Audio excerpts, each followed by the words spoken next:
now I believe that the recording is on, which means that we can probably start.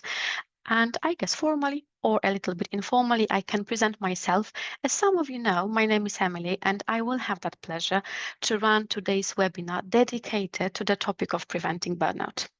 I can admit that that's the kind of the topic which is extremely significant to me.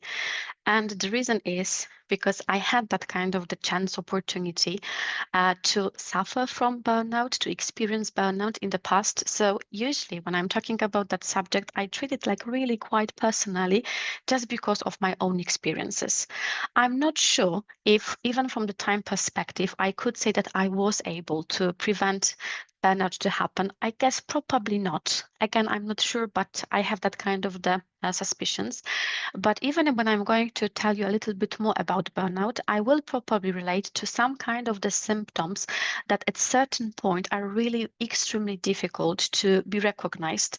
And it might really happen that even if we're going to suffer from burnout, even if it is going to happen that we're going to experience it, we are not going to be aware of it. The reasons, of course, they will come a little bit later on.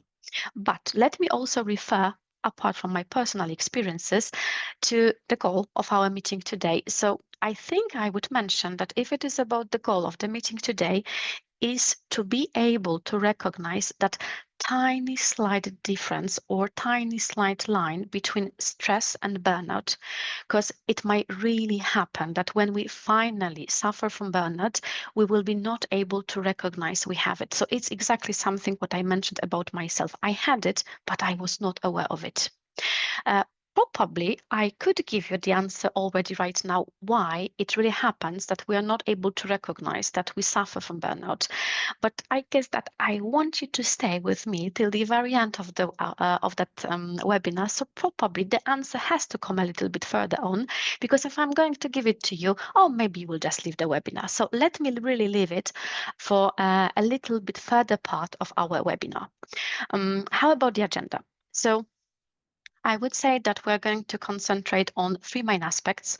So something what is going to be really significant and probably the main part of our meeting today is to be able to recognize that kind of a difference. What means stress, fatigue, and burnout, and to be able to see how step by step we can move from even positive stress, how I would call it, to finally the burnout. So we are going to recognize different kind of the symptoms at the very beginning representing probably stress, and finally we're going to see, okay, where is that tiny line which shows us that it's not stress anymore, but probably it's already either the chronic stress, either already the burnout. Apart from that, we will also mention something about our internal predispositions influencing the risk of burnout.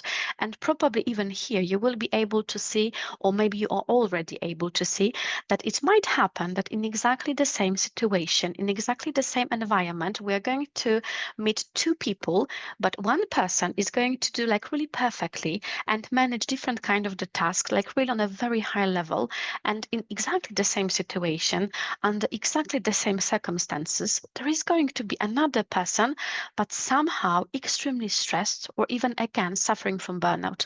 And probably we will be able to see that it's not only about the environment we live in, it's not only about the environment we work for, but quite usually it's also about our internal skills, competences, predispositions that unfortunately are causing that we're more prone to be exposed to burnout and stress, of course, as well. And finally, at the very end, we're going to talk a little bit about different kind of the methods or techniques connected with managing stress and preventing burnout. And here I would probably mention some of extremely short techniques that usually we need here and now for some kind of extreme situations when we really have to manage stress immediately. And at the same time, we're going to mention that kind of the techniques that will enable probably remaining stress on quite low level, and they will let us probably prevent burnout in a more permanent structure. So that's something for the very beginning if it is about the agenda. And I guess that if I were to move already to the first part of our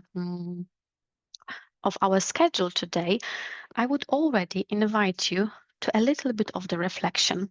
So what you can do right now is that you can scan the QR code that you can see right now in my presentation, and think about yourself. What you're going to see when you're going to scan that QR code is some kind of the website. I really like it. I really love it. It's the website of one of the coaches that I follow. And you can see there are plenty of different kind of the pictures. So if only you're able to concentrate at the same time on the content of our webinar today. And of course, in the meantime, just check those different kind of the photos that are placed on the website that you're going to see if you scan the QR code. You will be able to probably see some kind of the pictures that can represent yourself in terms of stress. And additionally, what you can see in presentation are 3 types of the questions. And I can admit that I place them here on purpose because I have that kind of strong conviction that if it is about stress management, if it is about burnout prevention, what is extremely important is to really be able to think about stress, to think about burnout from the point of view of some kind of a timeline. I would even say from a timeline of our reactions. Because I already said at the very beginning when I was presenting the goal of our meeting today, that when we already experience burnout, it might occur that we're not going to be able to recognize we are in that phase. So that's why sometimes what is like really extremely important is that if we want just to check, do I have high level of stress? Do I suffer from burnout? We have to think about ourselves and our reactions from the point of view of me right now and me in the past. So let's say like 3 months ago. That's why it's very important to be able to answer ourselves that kind of the questions. For example, how did I manage stress a few years ago or even a few months ago? How I manage stress right now in that particular moment? And of course, I can think about my future. I can think about my vision. So I can also think about how I want to manage stress in the future. But those first 2 questions, me in the past and right now, they are extremely important because that is something what can give us a kind of a signal, I would say, because it might happen that even if I'm thinking about myself, let's say I'm running the webinar and I can think, well, in fact, if I was running the webinar, let's say, 3 months ago, probably at that particular moment, it wasn't that bad because whenever I had the webinar, I was just preparing myself. I was, of course, preparing the presentation. I felt a little bit of an excitement. Maybe there was even the anxiety, but generally, I knew that I can manage that. And after the webinar, I was able to have a rest and like really enjoy the fact that I did it. And I would have some kind of the feeling of accomplishment or success. But probably if I were to compare it, how it was, let's say, again, those 3 months ago, and right now, I might have that kind of the feeling that, 3 months ago, it was about excitement and it was also about anxiety, but still, it was a combination of pleasant and unpleasant feelings. But right now, before the webinar, I have that feeling that it's only about anxiety. I don't feel that excitement. Additionally, after the webinar, I need much more time to be able to recharge my batteries, to regain the energy. So it gives me some kind of the conclusion, something is wrong. Because maybe if I was only concentrating on the current moment, I wouldn't be able to notice if something is wrong or not. But if I'm comparing how I was managing stress and difficult situations in the past and right now, and I will see that it's getting worse, it's some kind of the signal, objective one, I would say, which is going to tell us, okay, you have to be careful and you really have to do something about it.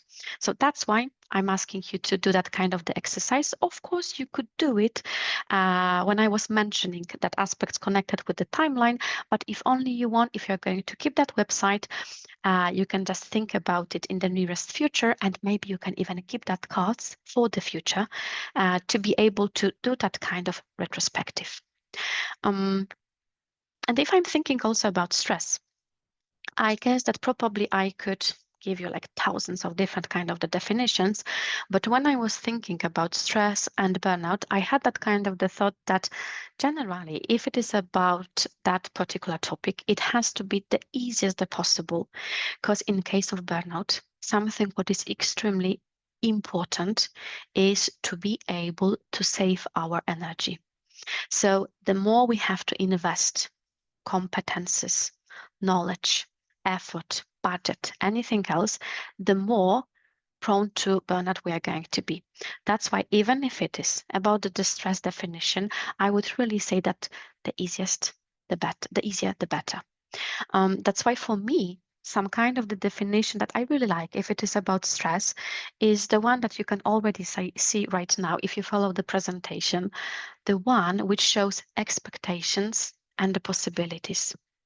And I would say that anytime when we're going to experience stress, it might happen in that kind of the situations when the expectations, some kind of a demands, some kind of hopes, some kind of desires, they're going to be higher than the possibilities.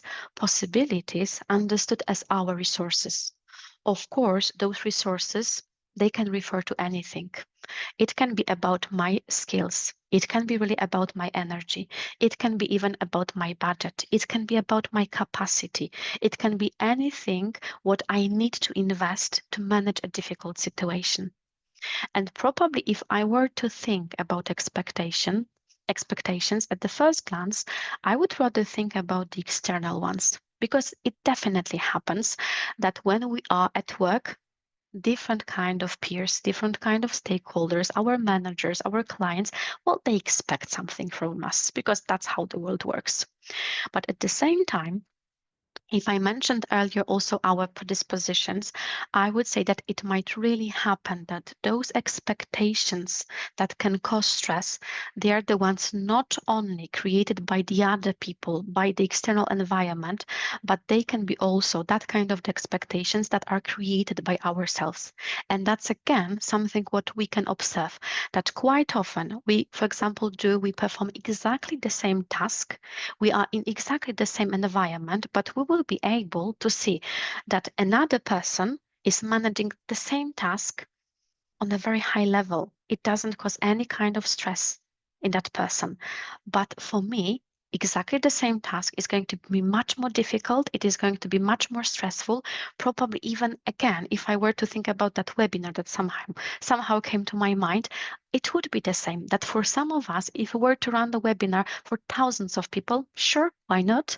But for the other people, that kind of the webinar, it would be really something extremely difficult and stressful to perform because our expectation would be that it really has to be, for example, perfect.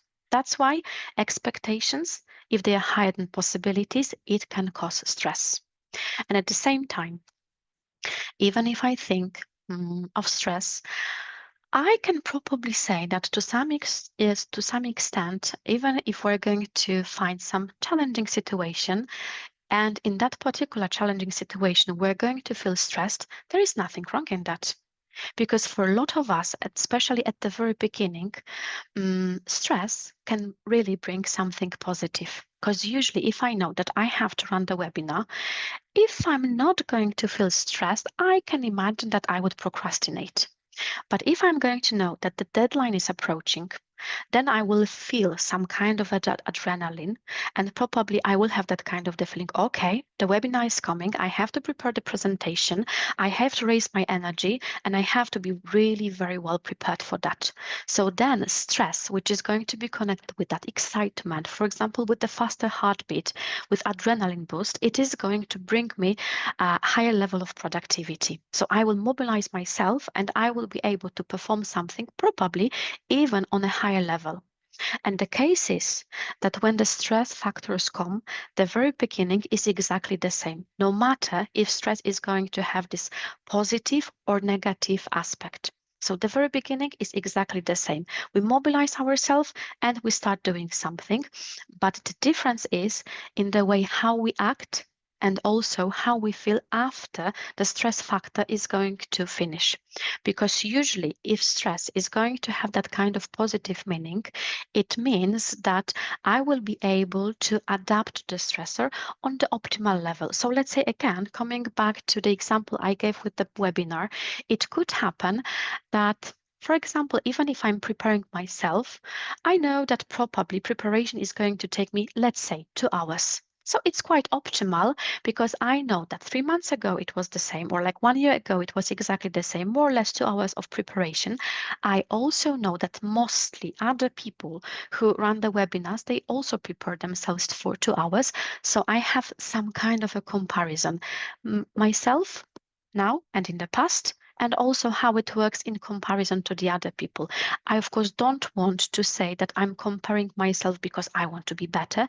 It's just that I want to keep that kind of objective kind of the assessment to be able to say, is it optimal or is there already something negative? But if I'm moving from so-called eustress, so this positive one, to distress, which is rather going to be the negative one, it means that even the way I'm going to act is going to be already different. So in that positive aspect of stress, I'm preparing myself, 2 hours, presentation, notes, everything is in place, ordered. I have that level of excitement. I can move on. But if it means that I'm already moving from this positive to negative stress, so to this distress, it means that probably I'm going to feel already anxious. I'm going to feel overwhelmed. Oh no, the webinar, I have to run it. I don't have power. I don't know how to do it. And it means that I'm rather going also to experience the negative emotions. Additionally, it can also cause some kind of the physical symptoms like the headache, for example, or tension. And then automatically, if it is about my behavior, my performance, it's going to be different and rather it's going to be lower because I won't be able anymore to adapt to stress on exactly the same level. So in the past 2 hours, right now, preparation takes, let's say, 5 hours because I'm so anxious, I feel so overwhelmed that I'm not even able to concentrate. And finally, the last aspect that I'm going to already compare with burnout is about that moment when we complete some certain task. If my level of stress is quite optimal, it means that after the webinar, I will have that feeling, yeah, it went well. I was doing great. So I can right now relax. I can do something pleasant for myself. Maybe I will be even tired, but it doesn't mean that I will be like really exhausted and I will have to go to sleep and probably sleep for the next few hours. But if I'm going to enter to that negative phase, it means that after completion of the task, I will rather enter the overload, which means that I will be extremely tired, exhausted. I probably won't even feel some kind of the positive emotions, and it will be really difficult for me somehow to recharge my batteries. And that slight difference, stress and burnout. I would say that one of the most important aspect, how we can recognize if it is still stress, even if the level is going to be high, or is it already burnout, it means that the way I can recognize it is by answering myself the question, am I able to come back to the state from before the stress factor? So for example, if in the past it took me, let's say, 1 hour of a nap after the webinar to be able to gain my energy again. And right now it takes me 3 hours. It's still okay. It means, of course, that the level of stress is much higher, but it still means that I'm able to recharge myself. But if it happens that I will sleep for 1 hour, 3 hours, or even 5 hours, and if even after that I'm still going to feel tired, and I won't have that kind of the feeling that yes, I'm fresh again, yes, I was able to regain my energy, it can be really the symptom of burnout. So it is one of the most important questions. Am I able to come back to exactly the same state from before the stress factor? So I'm comparing that on a timeline and I'm answering myself that particular question. And the thing is that if we consider either stress or burnout, quite often we should probably I would even say consider different kind of the symptoms just for the purpose of easiness. I would say I divided them into different kind of the categories, but at the same time those categories they can be a little bit challenging because one of the symptoms that you can observe here are the physical ones. And the thing is that quite often, if we think about physical symptoms, even the ones that are listed here, like for example, sleep disorders, frequent headaches, or rapid heartbeat, or anything else what is connected with our body and the physical symptoms, probably we can somehow align that particular symptoms with any kind of physical illness. And it might happen that I will, for example, suffer from the headaches. I will have some kind of the problems with my stomach. But my first thought, even if I'm going maybe to go to the doctor, will be that, well, maybe that's about my thyroid and I have some kind of dysfunction. Or maybe that's about the migraine that I just have it. It's not connected with stress. If I have headaches, they are very strong. Maybe yes, maybe I suffer from migraine. Maybe that's about some kind of stomach ulcer. So I can think about different kind of the physical illnesses, and sometimes it might be really difficult to recognize that in fact some of those symptoms, they rather come from stress and not from the other illnesses. Of course, I'm not a doctor, so I don't want to do here any kind of the diagnosis, but generally it might be really something problematic. And at the same time, whenever stress happens, whenever burnout happens, the first symptom that we can observe in ourselves is the symptom coming from our body. But we're simply not used to detect it. Usually we're concentrated on our brain, on our thoughts. To some extent, we're even concentrated on our emotions, and we're not aware that those symptoms from our body, they can also mean, well, there is really something with stress, or there is something with the burnout. And generally, I would also say that if it is about burnout, probably still we have to learn a lot, not as individuals only, but even as nations. Because in fact, if it is about the burnout, it was classified as illness only in 2019, so not so long time ago. That's why still we're learning a lot about that particular illness. And again, not only as individuals, but even as the societies, we have to learn that lesson to be able to detect. Is it about any kind of other illness, or is it really about burnout? Especially that quite frequently burnout is going to be automatically aligned with any other physical illness. So it might happen that we're going to go to the doctor and we're going to get some kind of prescription for any other physical illnesses, but at the same time, we won't be aware that it's not only about that illness, but it's also about burnout. That's why we have to be quite careful if it is about detecting where burnout comes from. And another thing which already shows also that difference, stress and burnout, is something related to those emotional symptoms. Because I would say that as long as it is going to happen, that I'm going to feel anxious, or I'm going to feel angry, or maybe I'm even going to feel furious or annoyed, it means that I feel something. And for me personally, those emotions like anxiety, anger, if I'm going to be annoyed, if I'm going to be furious, those emotions for me personally, they're still connected with energy. Because if I'm feeling angry, it means that I can really feel it in my body. My body is moving. I can feel my heart rate. So probably something is like happening in me that I have that kind of the energy. And in case of burnout, it's going to be a little bit different. In a moment, we will see that difference as well. But I would say that something what can be specific as a difference between stress and burnout is that as long as we feel those energetic emotions, of course, I don't want to say it's okay, but still it probably means it's about stress, even if they are unpleasant, because I can imagine that anger, for example, or being annoyed, well, they are rather not pleasant, but still they give me the energy. Usually I'm mobilizing myself if I feel that kind of the emotions. But if I'm going to feel, for example, frustrated or irritated, it rather means that those kind of emotions, they are rather passive. So I can feel them in myself, but they won't give me the power. And that's another difference between stress and burnout. That if I'm experiencing powerful emotions or the ones giving me the energy, it means it's most probably stress. But if I'm going to experience rather those passive emotions, well, it probably means that I'm entering the burnout phase. So that's something from the emotions. And another thing that I would also underline is that last point, and let me just take the spotlight because I wanted to relate to it. So just give me a second. Now I have it. And another point to which I would relate is also that sense of guilt and inner critic. And that's why I will come back to something what I mentioned earlier, if it is about comparison.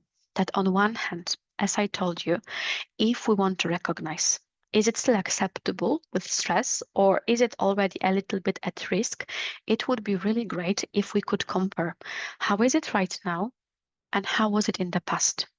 How I manage specific situation, how other people manage specific situation. Because that's why I can have that kind of the objective view, because this is just a matter of the comparison, the same as it would be as we were to compare, for example, our performance.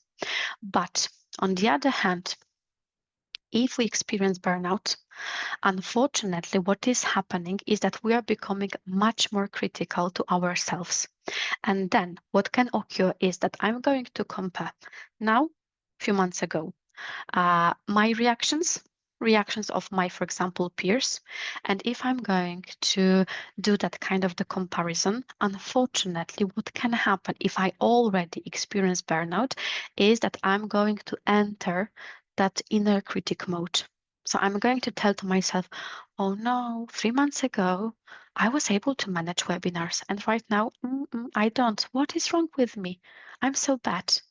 Or I'm going to tell to myself, oh no, other people, when they prepare themselves to the webinar, it takes them just like 2 hours. I have to prepare myself for 5 hours. What is wrong with me that I'm worse than the other people? So that's something risky, really, if it is about comparison. But at the same time, if we don't have that timeline, it would be really difficult to recognize that there is something wrong or there is something worse. And that's the reason why one of the significant factors important in terms of managing burnout is to have really good base, I would probably say, of friends, peers, some kind of the community, some kind of the society of the people who can show us that something is going wrong with us. Some kind of the people who can give us that kind of the objective assessment and tell us, you know what? I know that you're managing the webinar within 5 hours, but still it's okay. You can manage that. Or they will tell us, you know what, I can see that in the past, in similar situation, you were not worried about that kind of the things. And now I can see that you're much more anxious. So I think that something is happening and maybe you need some kind of the support. Because on our own, when we are already in that burnout phase, it will be really extremely difficult for us to recognize that something is wrong, especially that first of all, if we face that inner critic, it will be extremely difficult. Secondly, as we're going to see it in a moment, it might occur that we're not even going to have energy to manage the same situations as we were able to manage them in the past. So I won't be able to say, oh no, I have to do something with it because I won't be able to gain any kind of the energy.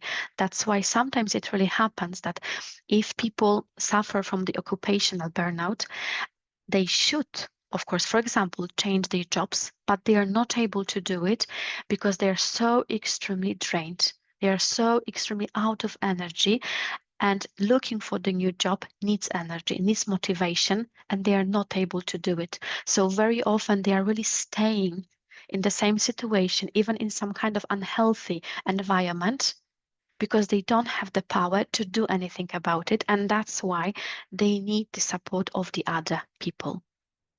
And one more thing to which I would relate is connected also with the behavioral symptoms, although those ones are again the ones for the purpose of comparison, because it might happen that I will have that kind of behaviors as, for example, avoiding the meetings, or I will be postponing decisions. Or, for example, I will have some kind of compulsive habits. I don't know, for example, drinking alcohol, or for example, smoking cigarettes, different kind of compulsive habits. And of course, if I'm going to think about those particular behaviors, it might happen that some of us, when we're going to have a look at those, will say, oh, come on, of course I avoid meetings. So it means that I have burnout. Of course, it doesn't have to mean that. It rather means that, again, we do that kind of the comparison. So let's say that if I'm naturally the person who is rather the extrovert, and in the past, I really loved meetings. And somehow now I can see that I don't have this energy to go to the meetings. Or I have this feeling, no, again, another meeting. It's going to be such a waste of time. I don't have the power to do it. Although the same meetings a few months ago, yeah, I was participating in them and everything was okay. It means I can observe a difference in my behaviors.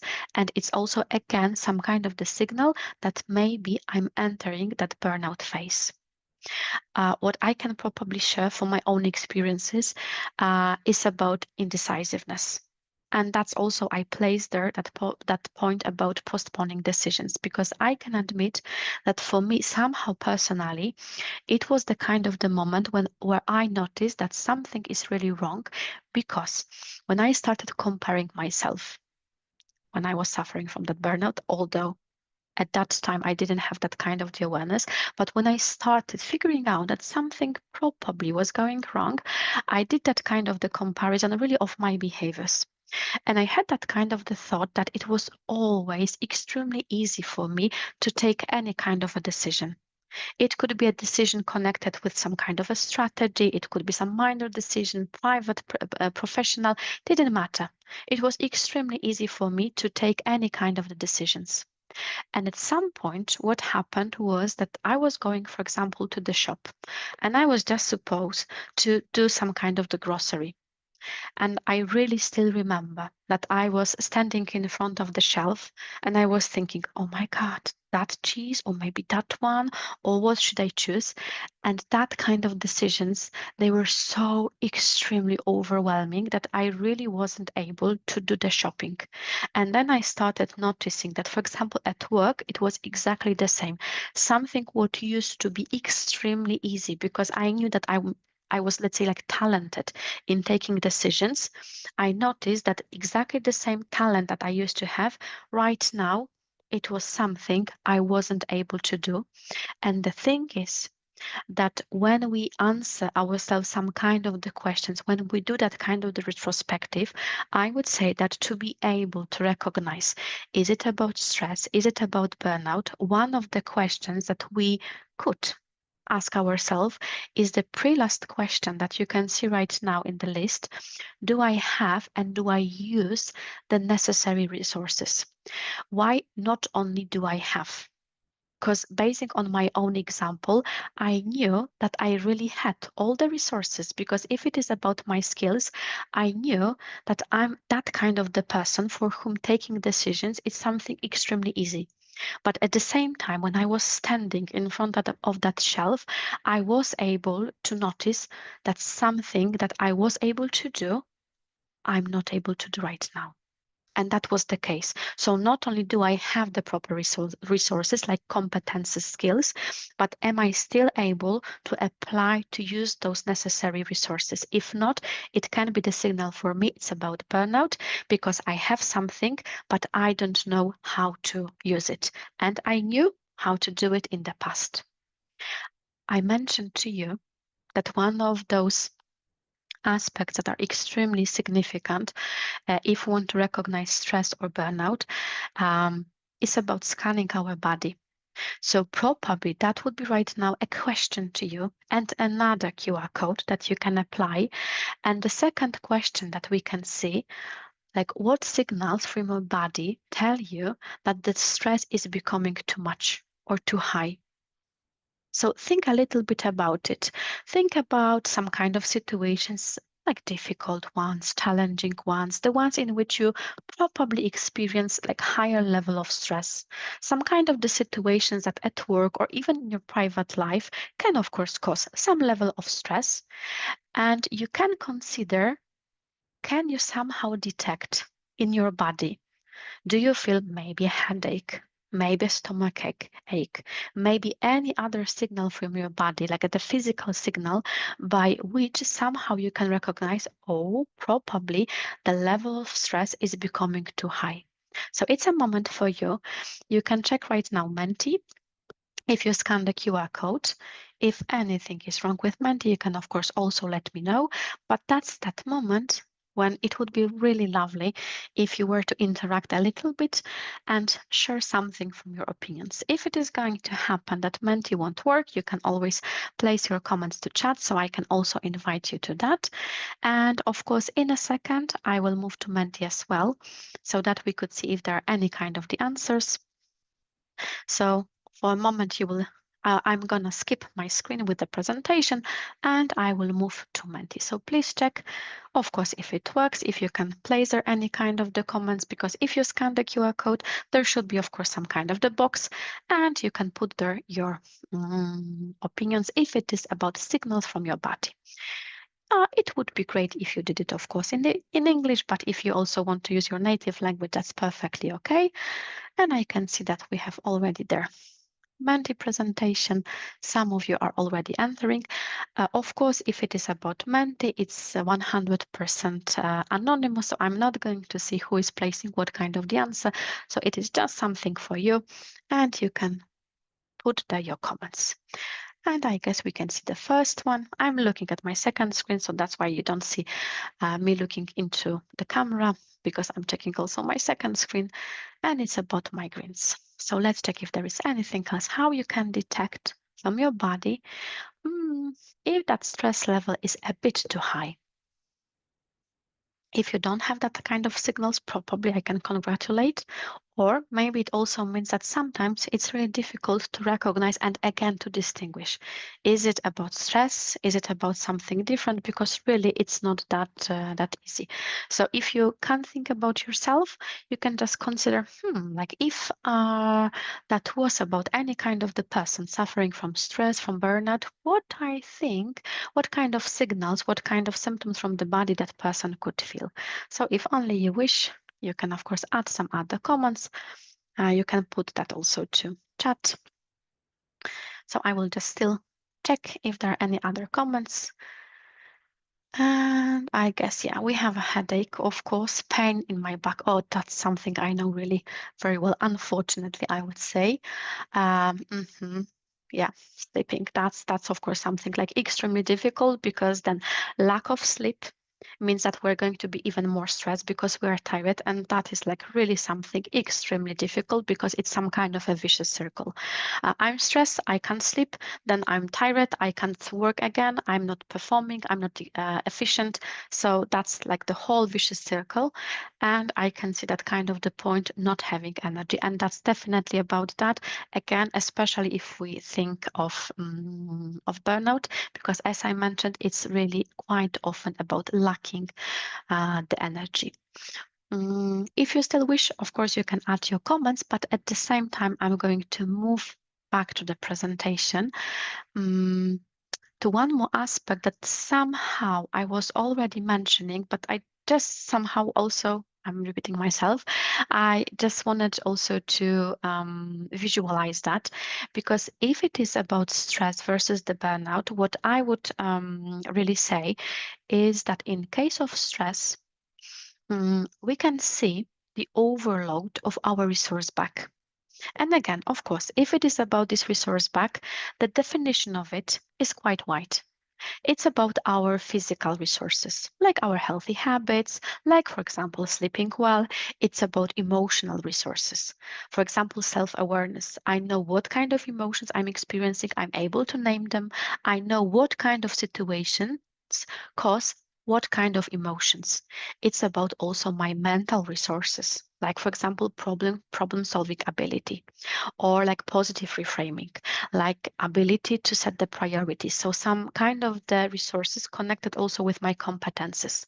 It can be obviously about material resources, because I have financial stability, I have good work tools. So that's about all kind of the internal, external resources.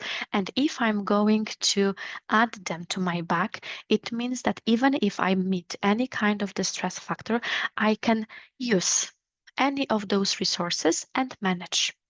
But in case of burnout, my resource bank is empty.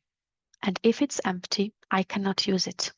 That's why I mentioned that sometimes if it is about work, we know that it's unhealthy environment we're working for, but at the same time, if our resource bank is empty, we don't have power to do anything. Because if I'm empty, what can I do? Like really nothing. That's why in case of burnout, it's rather about preventing and not in fact curing the burnout. Because if we already suffer from that, to some extent, the only possibility is simply to start recovering from that physical point of view, to go on a sick leave, to take, for example, sabbatical, because otherwise anything else is going to require our energy and we won't be able to recover. That's why preventing, yes, but if it is about healing, it is much, much more difficult. And the other thing, if it is about emotions, especially as I was mentioning them earlier, is that if I'm thinking about burnout, I can rather consider so-called freeze mode. And I can see some comments on chat also. If it is about the symptoms, often rapid heartbeat. I can imagine that one. So if it is about burnout, what can really occur is that I'm going to enter so-called freeze mode. We have those three modes generally if it is about stress and reactions of our brain, in fact. Because if any kind of difficult situation happens, what we do is that automatically we enter any of this mode. But still, if it is about flight or fight, those two modes, they are connected with energy. They're more active because that's about these emotions I was mentioning. For example, if I'm going to feel anxiety, if I'm going to feel anger, it still means that something is happening with me. I'm more active. But if it is about the burnout, assuming that my resource bank is going to be completely empty, it means that even my emotions, they have to be empty as well. And in that particular situation, that burnout mode means I can't do anything. I have this feeling that I would do something, but I can't. I don't have any kind of the power. I feel hopeless and I'm not able to do anything. That's why I can feel frustration. I can feel irritated, but I will also feel powerless. Nothing inside of me. I can't do anything about that. And that's something, again, tricky because to some extent, if we work in, I would still call it unhealthy environment, at some certain moment, we can enter that kind of the thinking that, okay, I can't do anything. I don't have impact on my working environment. I don't have impact on the behavior of the other people, so I will not do anything. And of course, at the first glance, it might even seem quite reasonable because if I don't have impact, of course, I'm not going to do anything about it because it's useless. But on the other hand, if I work in that kind of unhealthy environment, I will have that kind of the feeling, okay, maybe the clients, they are screaming at me. Maybe my boss is a kind of a mobber, like a kind of the person who is behaving in a very, very aggressive way, but I don't have impact on the client. I don't have impact on my superior. I don't have impact on my peers. So, okay, I will not do anything because I can't. And at the first glance, again, it might seem quite reasonable because by that, I'm not going to waste my energy. But on the other hand, in that situation, we're going to enter that vicious circle again. I won't do anything. I won't tell that I don't like something. I won't be setting my boundaries. And that as a result, the situation is going to be even worse. And I'm going to really stay in that kind of the freeze mode, I can't mode, and do nothing about it. And the more I enter that kind of the mode, the more detached from myself and the environment I'm going to feel. And in that kind of the situation, it's really again one of the symptoms of the burnout, detachment. I can have that kind of the feeling that, of course, the environment in which I work is unhealthy, is, I don't know, aggressive and so on. But I'm just the observer. I'm not there. I'm detached from myself. I don't feel emotions. I have that kind of the feeling that it's like some kind of the camera. I'm just observing the situation and it's not about me. And then it means it's extremely difficult to do anything because in that particular situation, if we feel detached from ourselves, if we feel detached from the environment in which we are, we lose trust to ourselves and we forget about our needs because at that particular moment, even if I'm going to ask myself the question, so what do I need? I don't know. And that's about burnout as well, that we're not able to recognize our needs. And what you can see here are three aspects of burnout, and that's about the definition created by the social psychologist from the University of California, and that's also the theory behind that World Health Organization, which shows that if it is about burnout, we can have those three specific criteria. It's about the physical criteria, emotional, behavioral ones. So, for example, exhaustion, and that's about something what I was mentioning earlier. I'm not able to regain energy. Even if I'm going to have a rest, even if I'm going to sleep, I will still feel I'm exhausted. And I didn't rest at all. So that's about some of the symptoms, emotional ones, which means that I'm going to have this negative but passive emotions. I'm going to feel indifferent. I'm going to have lower mood. And even if I will have that kind of the wish to do something pleasant for me, it will be extremely difficult either to find something pleasant, or even if I'm going to do something what used to be nice and pleasant in the past, right now it is not going to bring exactly the same result. So some kind of pleasant actions that we took in the past, they won't bring the same result if we suffer from burnout. And if it is about those behavioral aspects, and their connection also with the fact that we need some kind of the community, some important one is that we're going to have lower self-assessment of our own achievements. That's why it might happen that even if I'm going to run the webinar in exactly the same way as I did it 3 months ago, and there will be like really no difference. After the webinar, I will have that feeling, oh my God, it was so awful, or even I was so awful in that. So for me, it will be very difficult because I'm detached from myself to have that kind of objective assessment. And I won't be able that I did something well. I won't have this sense of achievement. That's why in case of burnout, it's really fantastic if we're going to have a nice community of the other people who are going to appreciate ourselves because at certain moment, we are not anymore able to do it. So completing that particular aspect connected with stress, burnout, I would say that as long as the energy is still high, it's not bad. Even if we feel tense or pressure, it's not bad. But if there is no energy, probably burnout. If it is about the unpleasant emotions, but still those active ones, okay, they shouldn't happen, but still it's okay. Although if emotions are flat, probably it means burnout on purpose. I'm saying probably, most probably, because again, I don't want to do any kind of a diagnosis. That's about the illness. So if we suffer from burnout, of course, it should be about the doctors checking and recognizing. That's why I'm all the time checking possibly or most probably. But at the same time, a little bit subjectively, you can do that kind of a diagnosis. So if you can see those two aspects, stress or burnout, you can enter right now Menti again. There should be another slide and do that kind of like really subjective diagnosis, just to be able to check on what kind of the level either of stress or burnout you are. You have there four answers. Of course, again, it's something completely subjective. So you can just take that kind of decision.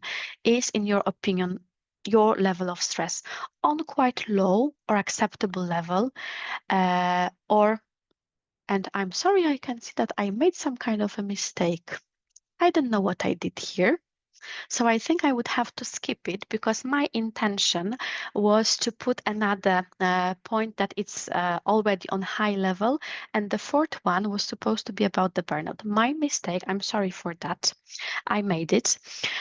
So I think I would unfortunately have to skip that kind of the survey in Menti just because of that you don't have there the four proper answers. So please forgive me. I will just skip it. So if you want, you can give me that kind of the answer, of course, on chat.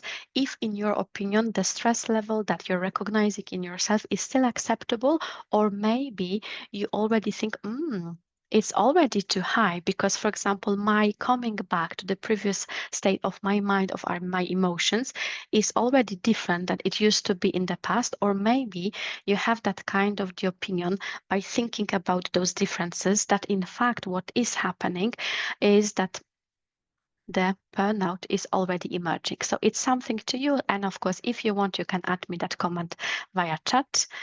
And I can see already too high. Yes. So probably that's the time to do something about it. I can imagine. And one more thing that I was mentioning a little bit also earlier is about the predispositions. Because here, as I said, it can be, of course, about different kind of the expectations coming from the environment. And of course, in that kind of the case, it might occur that we're going to be more prone to experience burnout or stress. But at the same time, probably it can also occur that because of our, I'm not sure if I would say competences, probably rather qualities, it might occur that certain situations are going to be much more difficult. And because of that, we're going to suffer from higher level of stress and higher level of burnout. And I would say that it might occur that those of us who have, for example, extreme need for control, it might be really challenging. I think I would even say to survive in the current environment, because to some extent, if we observe what is happening in the world, what is happening in business, a lot of situations, they're extremely volatile. Everything is changing. A lot of situations, they're like extremely difficult to be predicted even. So if we have that kind of the need to be able to control the situation, it might be really challenging. But of course, at the same time, probably again in a similar situation, if I'm going to observe another person who works in extremely the same environment, working, let's say, with clients, even if those clients are going to constantly change, for example, their opinions, for another person, okay, it just happens, that's the reality. But for me, if I have that extreme need for control, it might be really difficult. For the other of us, it might also occur that perfectionism, it will be some kind of the quality disabling us probably for taking some kind of decisions. And then because of that, the level of stress is going to go high and the risk of burnout is going to be also much more extreme, because we would like to do everything perfectly, ideally. And at the same time, if we work in business, we know it is impossible because all the time there are very high expectations. Everything again is changing all the time. Targets and goals. So being perfect and following perfectionism, it can be something really difficult. Or let's say the fear for judgment or rejection. So it could also happen that if I made some kind of a mistake in Menti, it could happen that I would have that kind of the thought, oh no, what people are going to think of me. And in that kind of case, my level of stress goes higher and automatically I'm more predisposed to suffer from burnout. I don't want to say that I'm not worried about the fact that I made a mistake, but if I'm able to think about it constructively, it's okay. But if I'm going to worry a lot, my level of stress and finally maybe even the burnout is really going to be extremely high. So what to do with that? I would say that from the point of view of stress and burnout as well, it might occur that we're going to introduce some kind of the short tactics, but without some long-term ones nothing can happen. Because even if it occurs that I work in some kind of a volatile environment, there are a lot of changes all the time, a lot of expectations. If I'm going to think only about some kind of short methods or tactics or techniques of managing stress and preventing burnout, it will not help me. So I need to do something what is going to impact my well-being, something permanent, something repetitive. Otherwise, I can't imagine that I will be able to manage stress and burnout. And what I would say still for the first steps, some kind of the techniques of managing stress and also burnout are some kind of the techniques for here and now.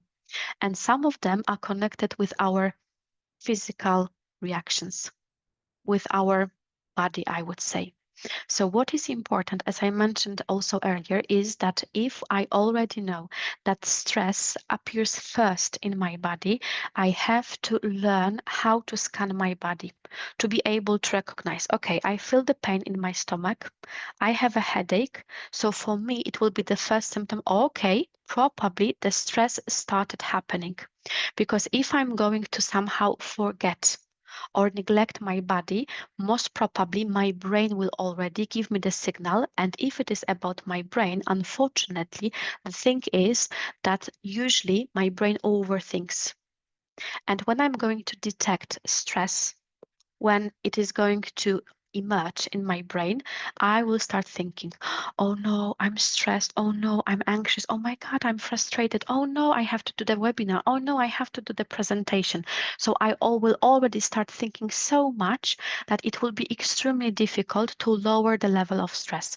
But if I'm able to scan my body before the signal from the body goes to my brain, I will be able to say, okay, I have a pain in my stomach. What usually helps me, well, usually it is a matter of the fact that I just have to, I don't know, hack myself. And then in that kind of the situation, the pain is lower. So I won't even start thinking about my emotions and overthink because I will be able to manage my body. Another thing what can also work is the second technique.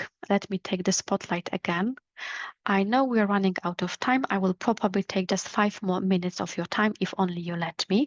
But I would also say that one of the techniques that can be quite powerful, of course, everything depending on ourselves and on our readiness and personality, but some kind of cold contact and the sensory shock. Why it can work. If any kind of stress factor is going to happen, and let's say I will wash my hands with cold water, if only I can, let's say I'm gonna take, for example, the cold shower, it means that my body will detect that there is some kind of a danger, but to the body. So what I do by that is that I, let's say, replace that micro body scan, because instead of giving my brain the signal, oh, okay, stress is happening, oh my God, I have to do something, my body will have the signal, something is dangerous into your body, so you have to do something. You have to do something to secure your body. So with that kind of shocking reactions, like for example, hot water and cold water, automatically our body is going to react to protect itself, and we won't let our brain to take control. Another possibility, if it is about managing stress, is something connected with our senses. So I can tell to myself in any kind of stressful situation that I need to look around and find 5 things I can see. After that, 3 things I can hear, and let's say 2 things I can smell, because that's how I'm also going to concentrate on my senses. Not only I'm going to concentrate on my mind, on my brain, which still wants to detect that the level of stress is really so extremely high. And I mentioned that in case of burnout, it might really happen that those techniques, they will help me, especially the ones connected with the body, but only here and now. So if I already run out of the energy, at least I can do something what doesn't cost a lot of energy. Because let's say that this micro scan, or for example, this cold shower, it doesn't need so much of the energy. And that's why for here and now, I can really do it. It doesn't mean that it will always help in case of burnout, but it might be something helpful. And at the same time, if I want to ensure that I will be able to manage stress overlay, I would say. I have to take care of my four dimensions of life. So not only I have to take care of my physical area, for example, practicing some kind of physical activities, but also the mental one, the emotional one, and the spiritual one. But here, something what is extremely important is that if I'm going to introduce any kind of the activities, like for example, that pleasure list and some kind of activities, I have to be sure that those kind of activities in any of these areas, they are compatible with my needs. And why? I would say that there is that kind of the trend that we should do sports. And of course, I don't want to reject it. I think it's great. But at the same time, there are people who naturally gain energy from sport. So if I'm going to do jogging, it will increase my level of adrenaline. I will feel powerful and it will bring me something positive. But if I'm naturally the person for whom sport means that I'm draining my energy, and somebody will tell me, oh, if you feel powerless, if you feel stressed, or if you feel burnout, just start jogging. It will not work on me because it is not connected with my physical and emotional needs. That's why we always have to find some kind of the activities that are compatible with ourselves. But at the same time, if we want to overcome burnout, I would say that the first and most important thing is to regain our physical energy. That's why in that case, we have to introduce that kind of the activities that are really going to bring us something what can bring us back to the surface. And only when we do it, of course, to get together with different kind of medical support and so on, we can start from redefining ourselves and our boundaries, not to enter exactly the same situation in the nearest future. And that's something probably what I would wish you to do, although hoping at the same time that if it is about the burnout, it was rather something theoretical for you because you don't experience that on your own. That's something what I would wish. And of course, at the same time, if you want to come back to that webinar, I guess that within the next 1 month, it is going to be available via our YouTube channel. If you also want to get, for example, the presentation from today, that's where you can find it. So you have there also our email address, and you can enter that as well, where you're going to find the presentation when I'm going to send it to you. And of course, in around 1 month, you're going to find also the recording from the webinar on our YouTube channel. If you have right now any kind of the comments, if you would like to add anything, I can see that there is some kind of the comment that you would like to share. So go ahead. You can, of course, either tell me if it is about the comment via chat, or you can also just mention that. Go ahead.